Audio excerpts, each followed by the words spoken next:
Hello friends, welcome back to my YouTube channel professor Shubham Tiwari. आज हम लोग बात करने वाले कंसाइनमेंट के लेक्चर नंबर 2 के बारे में।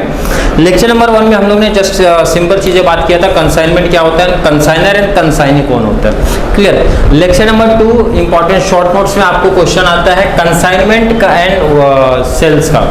तो फर्स्ट जो इन्होंने फर्स्ट वीडियो देखा रहेगा तो उनको ऑलरेडी सिर्फ एक बार रीड करेंगे, वो कॉन्सेप्ट क्लियर हो जाएगा। बट डायरेक्टली जो सिर्फ ये टॉपिक देख रहे हैं कंसाइनमेंट वर्सेस सेल्स जो देख रहे हैं, कंसाइनमेंट का क्या मतलब होता है, कंसाइनमेंट का पीरियड होता है, सिंपल सा उनको बता दूं।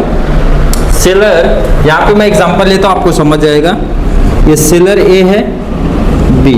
सेल्स में तो समझाने की जरूरत नहीं है, सेल्स में सिंपल हो गया, ए है और जैसे ये हो गया बी, बी गया ए से, ए को क्या दिया कैश अदरवाइज क्रेडिट, और इससे क्या ले लिया गुड्स ले लिया, क्लियर हो गया।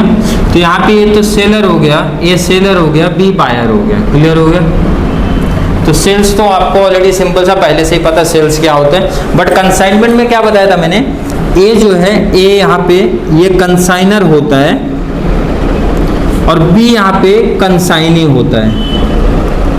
ए अपना गुड्स यहाँ पे सामने वाले बी को देता है, बी को देगा किस बेस पे, कमीशन बेस पे,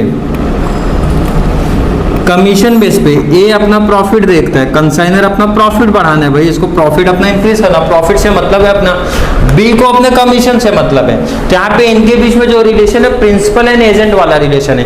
ए को बिजनेस बढ़ाना था इसलिए बी को उसने रख लिया, भाई एक काम करो तुम मेरा गुड्स सेल्स करो और इस पे इतना परसेंटेज का कमीशन हो जाएगा। तो ये हमारा किससे टॉपिक से रिलेटेड है, कंसाइनमेंट से।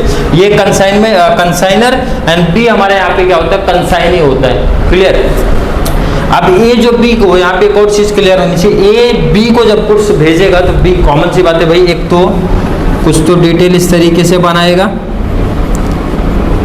बराबर है ना, जिसमें गुड्स का डिटेल रहेगा, गुड्स का डिटेल मतलब प्राइस को लेके, क्वांटिटी को लेके, ये सब चीजें मेंशन रहेगा वहां पे। तो इसको बोलते हैं परफॉर्मा इनवॉइस बोलते हैं, क्लियर, परफॉर्मा इनवॉइस बोलते हैं। तो चलिए हम लोग डिस्टिंग्विश देखते हैं कंसाइनमेंट का। कंसाइनमेंट सिंपल सा बोल रहे हैं किसके बीच में होता है, कंसाइनर और कंसाइनी के बीच में होता है, सिंपल सा हो गया। कंसाइनर कंसाइनी और कंसाइनर के बीच में होगा। सेल्स किसके बीच में होगा, सेलर के बीच में और बायर के बीच में। ये तो ऑलरेडी सेल्स का आपको पहले से ही पता हो। पॉइंट नंबर 2 की अगर मैं बात करूं, कंसाइनी क्या होता है, कंसाइनी एजेंट होता है, यहीं पे बता दिया, कंसाइनी एजेंट होता है और वो कमीशन बेस पे अपना काम करता है। कंसाइनी क्या हो गया, एजेंट हो गया, ये एमसीक्यूज में भी पूछा जाता है, याद रखिएगा। और जो हमारा कंसाइनर होता है वो कौन होता है, प्रिंसिपल होता है, बराबर है। बट यहाँ पे ऐसा नहीं है, buyer deals with the seller as a principal to principal, ऐसा कमीशन वाला बेस यहाँ पे रहता नहीं। कॉमन सी बात है भाई, तुम अपना कुछ सेल करो, आगे मैं उसको यूज करूँ पर्सनल यूज या फिर रीसेल करूं, इससे सामने वाले को कोई नहीं है ना, परसेंटेज का है, क्लियर, डील यहीं पे खत्म हो जाती है ना। तो यहाँ पे प्रिंसिपल टू प्रिंसिपल का रूल लगता है, बट यहाँ पे किसका रहेगा, एजेंट एंड प्रिंसिपल का रूल चलेगा। नेक्स्ट क्या बात करूं, ownership of the goods remain with the consignor.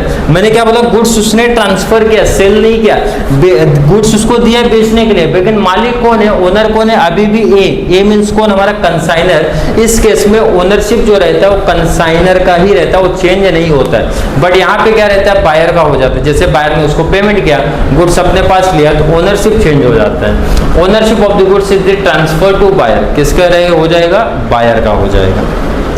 अगले पॉइंट की अगर हम लोग बात करते हैं तो कंसाइनी क्या रहता है, कंसाइनी किस बेस पे काम करता है, मैंने जस्ट यहीं पे कॉन्सेप्ट ऑलरेडी बता दिया था। मैंने क्या बोला, फर्स्ट लेक्चर जिसका क्लियर है, एक बार रीड करेंगे तो उनको खुद से समझ में आ जाएगा क्या डिस्टिंग्विश वहां पे लिखा गया है। कंसाइनी किस बेस पे काम करता है, कमीशन बेस पे काम करता है। बट बायर किस बेस पे काम करेगा, तो यहाँ पे लिखा गया, कॉमन सी बात है, वो या तो अपना ओन यूज के लिए, अदरवाइज रीसेल पर्पज के लिए। ओन यूज करेगा तो कॉमन सी बात है, वहां प्रॉफिट वगैरह की बात नहीं आती, बट रीसेल करेगा तो वहां पे प्रॉफिट की बात होगी। सिंपल सा है, दो यूज है, या तो रीसेल करेगा तो प्रॉफिट आ पाएगा, अगर लेकिन खुद यूज कर रहे हैं उसको तो फिर प्रॉफिट की बात नहीं आती। नेक्स्ट पॉइंट की बात करते हैं यहाँ पे, कंसाइनर यहाँ मैंने बताया, कंसाइनर जब उसको गुड्स देता है कंसाइनी को, तो क्या बनाता है यहाँ पे याद रखना, सेंड ए प्रोफॉर्मा इनवॉइस देता है। बट यहाँ किसमें कंसाइनमेंट के केस में। बट सेल्स की बात करो, सेल्स में तो जो हमारा कॉमन चलता है इनवॉइस चलता है, वो तो वही रहता है, रेगुलर इनवॉइस जो कॉमन है यही रहता है। क्लियर। नेक्स्ट पॉइंट की बात करें, risk of loss and damage. अगर रिस्क कुछ लॉस हो गया, गुड्स में कुछ लॉस हो गया, तो किसको देखना पड़ेगा, मिस्टर ए को देखना पड़ेगा, कंसाइनर देखेगा। लॉस हुआ, डैमेज हुआ, कुछ भी प्रॉब्लम हो रहा है तो कौन उसको बॉर्न करने वाला है, कंसाइनर। एंड अगर सेल्स की बात करूं तो बायर, कॉमन सी बात है, जब ओनरशिप भी बदल गया है तो लॉस हो जाए अदरवाइज डैमेज हो जाए, वो कौन देखेगा, बायर ही देखने वाला है। क्लियर।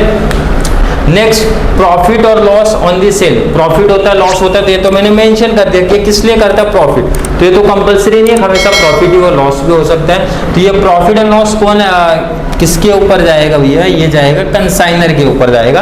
एंड अगर यहाँ पे बात करूँ तो यहाँ पे सेम आएगा आपका बायर, जो भी प्रॉफिट होगा लॉस होगा किसके ऊपर रहेगा, बायर के ऊपर आता है। नेक्स्ट पॉइंट की अगर मैं बात करूं, consignee can return the unsold goods to the consignor. Consignee का हो सकता है जैसे कुछ भी जो भी क्वांटिटी में दिया, 100 की क्वांटिटी में दिया बट 50 गुड्स से अपना क्या हुआ, सेल्स हुआ, 50 बचा है तो रिटर्न कर सकता है। बट यहाँ पे ऐसा होता है क्या कि मतलब गुड्स लेके बाहर चले गए और बाद में उसका सेल्स नहीं हो रहा तो रिटर्न करने आ जाए, चांसेस रहते हैं। बट कंपेयर टू इसके करूँ तो इसमें तो इजी ट्रांसफर कर सकता है, उसको नहीं रखना तो अपना दे सकता है, सामान रिटर्न इजीली कर सकता है। बट इधर क्या बोल सकता हूँ मैं, can not return unsold goods to the seller, but यहाँ पे इजीली रिटर्न कर सकता है। नेक्स्ट पॉइंट की बात करें, consignor can recover goods from the consignee for non payment easily. देखो इधर अब ऐसा कभी केस क्रिएट हो गया कि कंसाइनी ने क्या किया, गुड्स सेल किया बट मेरे को पेमेंट नहीं कर रहा, नॉन पेमेंट के केस में वो गुड्स को रिटर्न ले सकता है अपने, can recover goods from the consignee, easily recover कर लेगा नॉन पेमेंट के केस में। बट यहाँ पे ऐसा नहीं पॉसिबल है, कैन नॉट लगा दो बस, आप रिकवर नहीं कर सकता नॉन पेमेंट के केस में। क्लियर। लास्ट बात करें, consignee is liable to pay the consignor only price of goods sold. तो कॉमन सी बात है, जैसे मैंने बताया 100 क्वांटिटी उसके पास है, 80 सेल्स हुई है, तो ऐसा तो है नहीं 100 का पेमेंट वो कर देगा, जितना सेल्स होगा ना उतने का ही पेमेंट वो करने वाला है, पूरे का नहीं करेगा। तो सिंपल सा क्या लिखा है, consignee is liable to pay to consignor only price of goods sold, जो गुड्स सोल्ड हुआ उतने का ही प्राइस आपको देने वाला है, not to all goods receive, ना कि ऐसा कि जितना रिसीव किया। जैसे मैंने बताया 100 की क्वांटिटी है, 80 सेल्स हुआ, 80 यूनिट सेल्स हुआ, तो 100 का पेमेंट थोड़ी करेगा, 80 यूनिट्स का करेगा। बट यहाँ पे क्या रहेगा, सेल्स में ऐसा नहीं होता, buyer is liable to pay to the seller of all goods and services, जितना भी गुड्स उसने रिसीव किया रहेगा उसका पेमेंट उसको सामने वाले को करना पड़ेगा। इंपॉर्टेंट टेस्टिंग यूज में पूछा जाता है, शॉर्ट नोट्स में क्वेश्चन आपका बनेगा, तो अच्छे से देख के आना है। मैं बोलता सबसे बेस्ट है, पहला टॉपिक आपका एकदम परफेक्ट रहेगा, कंसाइनर कौन होता है, कंसाइनी क्या कौन होता है, कंसाइनमेंट क्या होता है, सेल्स ऑलरेडी आपको पता है। देन आप इसको बाद लेक्चर नंबर 2 आप देखोगे, कंप्लीट तरीके से आपको समझ में आ जाएगा।